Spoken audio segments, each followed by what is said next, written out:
बिस्मिल्लाहिर्रहमानिर्रहीम। अस्सलाम वालेकुम नाज़रीन, मैं हूँ एमएसजे और मेरे साथ मौजूद हैं एस्ट्रोलॉजर निशात भारद्वाज साहब। सर कैसे हैं आप, ठीक हैं? महादेव की कृपा है बेटा।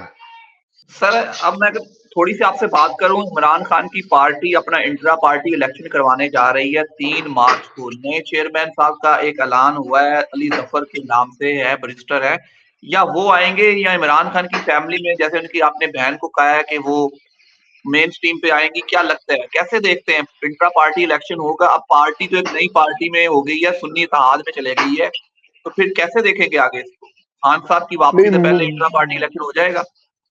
मुझे नहीं, खान साहब की वापसी से पहले ही होगा इलेक्शन तो, क्योंकि और एक दो क्योंकि हालात क्यों खराब होंगे। आप सोचिए कि हालात खराब होने के पीछे कोई ना कोई तो कोई कारण रहता है ना। ये खान को निकलने नहीं देंगे, जितना उनको अंदर रखेंगे उतना एजिटेशन बढ़ेगा। ये आज अगर खान साहब को रिलीज कर दे तो आने वाले हालातों से बचा जा सकता है, ये एक ही तरीका है। और वो बाहर करेंगे तो वो सड़कों पे उतरेगा। इनकी मुसीबत क्या है कि इमरान खान को छोड़ दें तो वो एजिटेशन करेगा, ना छोड़े तो जनता दिन ब दिन एजिटेशन बढ़ता ही जाएगा।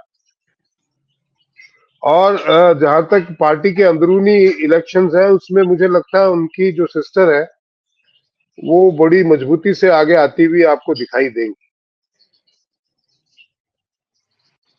तो सर उनकी सिस्टर आपने कहा मजबूती से आगे, और दूसरी तरफ एक बुशरा बीबी साहिबा के बारे में भी खबरें हैं कि उनकी सेहत खराब है, उनको जो जेल से खाना दिया गया है, हाउस अरेस्ट किया गया है, तो क्या लगता है, किस तरह देखते हैं? देखो, बुशरा बीबी के तो अपने कर्म है भाई। बुशरा बीबी ने जिस तरीके की हरकतें करनी थी, उनका नतीजा यही होता है। इमरान खान तो इसलिए फेस कर रहे हैं कि उन्होंने बुशरा बीबी से शादी की, और उस आदमी का जेल में रहने का कोई कारण नहीं है। और मुझे उस आदमी से हमदर्दी है। देखिए, हिंदुस्तान से मोहब्बत ना करना कोई गुनाह नहीं है, पर पाकिस्तान से प्यार करना अच्छी बात है। इमरान खान को अपने मुल्क से तो प्यार था ना, हिंदुस्तान से मोहब्बत नहीं थी। कोई बात नहीं, हर मुल्क के आदमी को दूसरे मुल्क से मोहब्बत नहीं होती है कोई उसमें। अब इसमें किसी को चाइना से मोहब्बत है तो किसी को अमेरिका से है, बट उसको पाकिस्तान से बहुत प्यार था, इसमें कोई शक की गुंजाइश नहीं है। हाँ, उसे सियासत नहीं आती, और उसके इर्द गिर्द जो वजीर थे उनको वो सब माता का माल, उनको कुछ आता ही नहीं था, तो क्या मुल्क संभालोगे आप।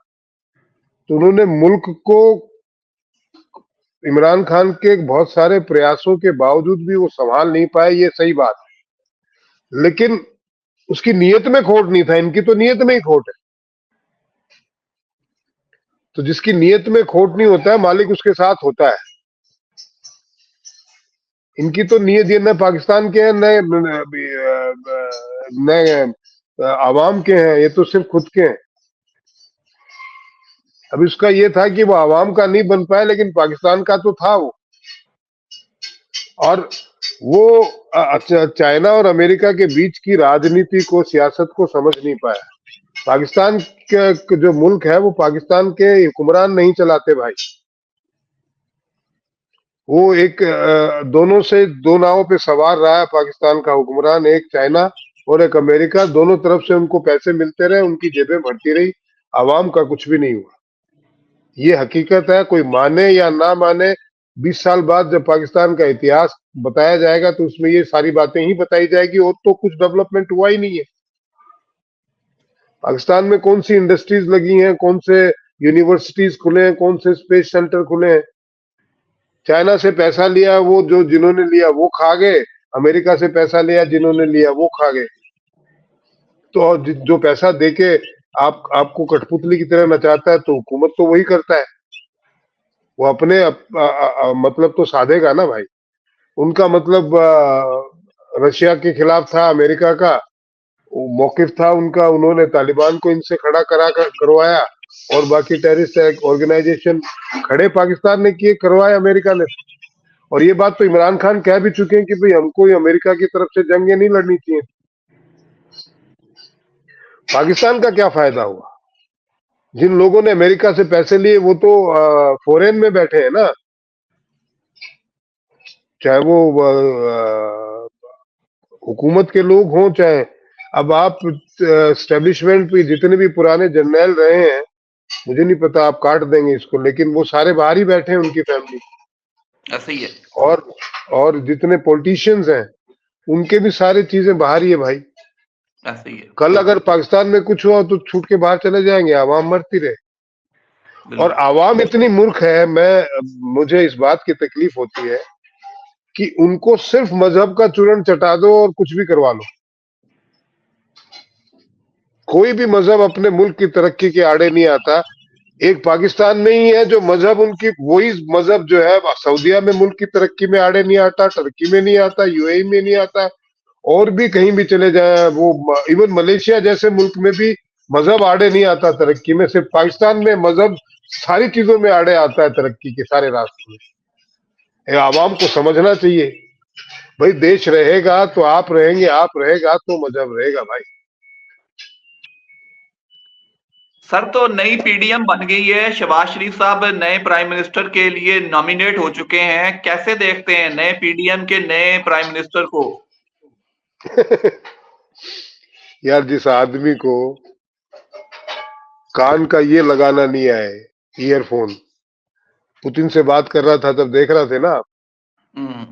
जिस आदमी को इतनी अकल नहीं है कि अगर बरसात आ रही है कि एक औरत छाता लेके खड़ी है तो उन्होंने छाता अपने आप ले लिया, औरत भीगती हुई आ रही है। इतनी तहजीब नहीं, और वो दुनिया के प्लेटफॉर्म पे ऐसी हरकतें करते हैं। वो क्या मुल्क चलाएंगे? क्या उम्मीद करते हो भाई?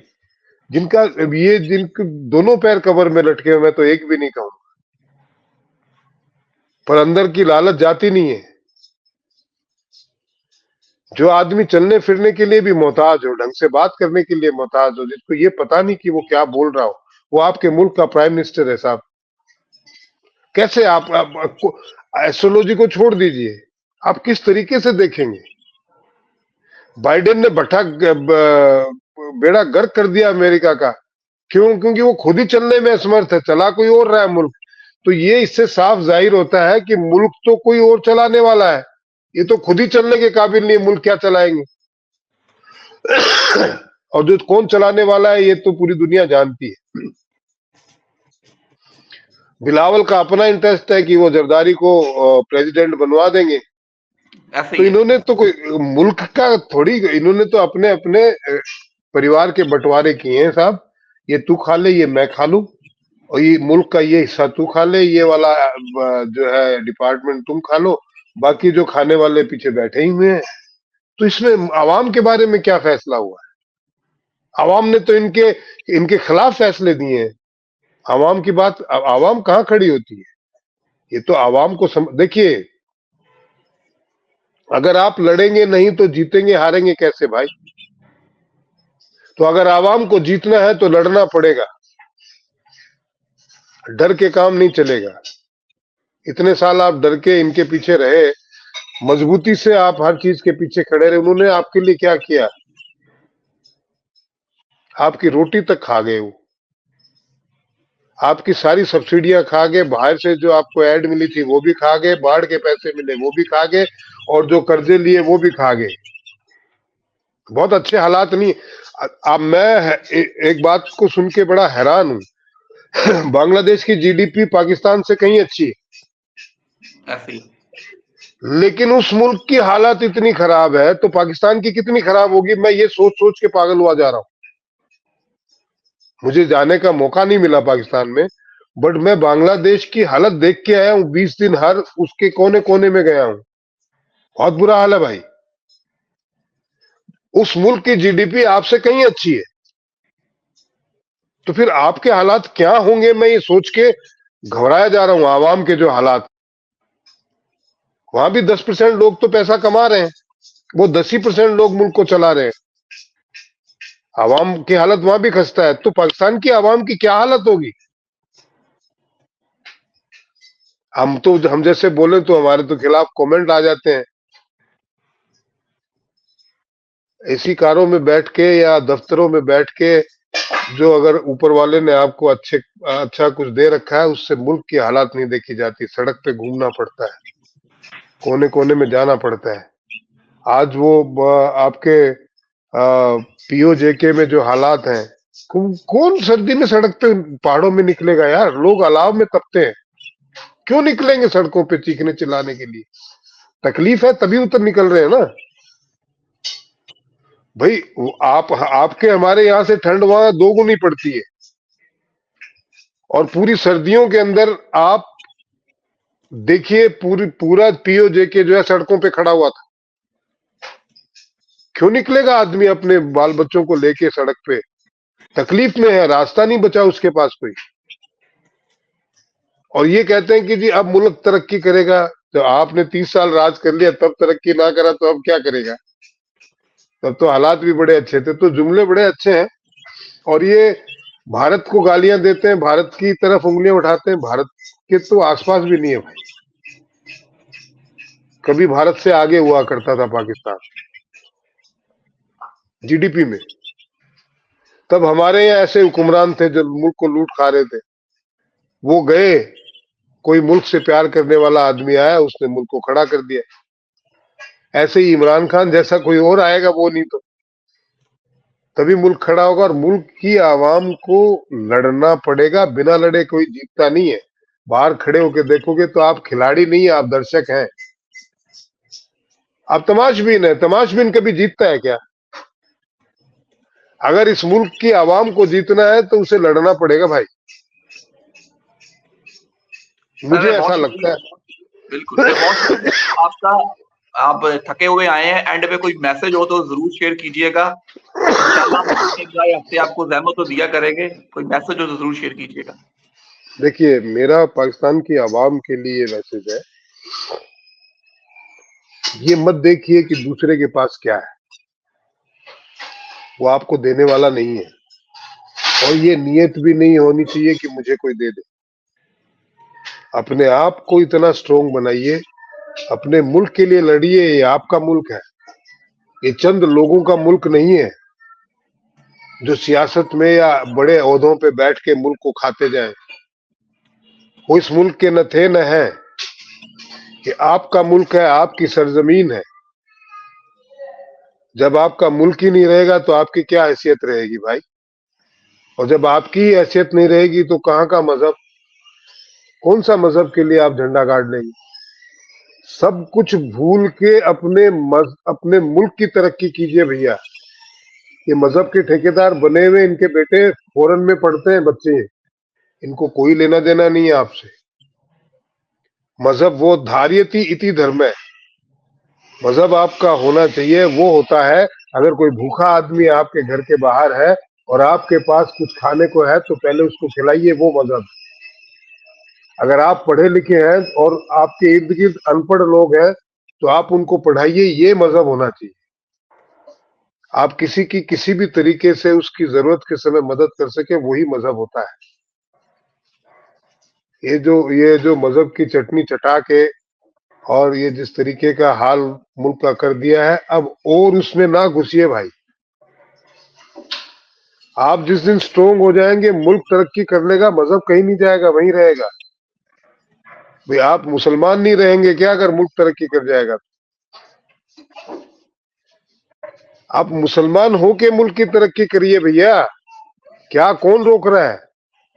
किसी ने कुछ नहीं कहा, लेकिन आपको लगाते हैं कि साहब इनको कन्वर्ट करो, इनके मंदिर तोड़ दो, इनका वो कर दो, इनके गिरजे जला दो है। और नारा तकबीर का नारा कहाँ लगा रहे हो? पाकिस्तान में, वहां सारे ही मुसलमान है, वहां नारा तकबीर का नारा लगा के क्या हासिल होगा? मुल्क नारा पाकिस्तान जिंदाबाद के नारे लगाओ। और नारे लगाने से भी कुछ नहीं होगा। पाकिस्तान की जिंदाबादी के लिए अपने, देखो इकबाल साहब का एक शेर है और मुझे बहुत पसंद है वो, मिटा दो खुद की हस्ती को अगर कुछ मर्तबा चाहो, कि दाना खाक में मिलके गुले गुलजार होता है। वाह वाह वाह। तो जब तक मिटेंगे नहीं, मुल्क गुलजार नहीं होगा भाई। तो इतना ही कहना है, इनके झांसे में मत आओ, बहुत आगे। इनको एक सीट नहीं आनी चाहिए थी, फिर भी आप लोगों ने इतनी दे दी। तो जिससे वापस हुकूमत बना ली इन्होंने मिल मिला के। तो भैया एक गलती बार बार करोगे तो कैसे होगा। सर बहुत शुक्रिया आपका, थैंक यू सो मच। मुझे और निशात भारद्वाज साहब को दीजिए इजाजत। अल्लाह हाफिज। महादेव महादेव।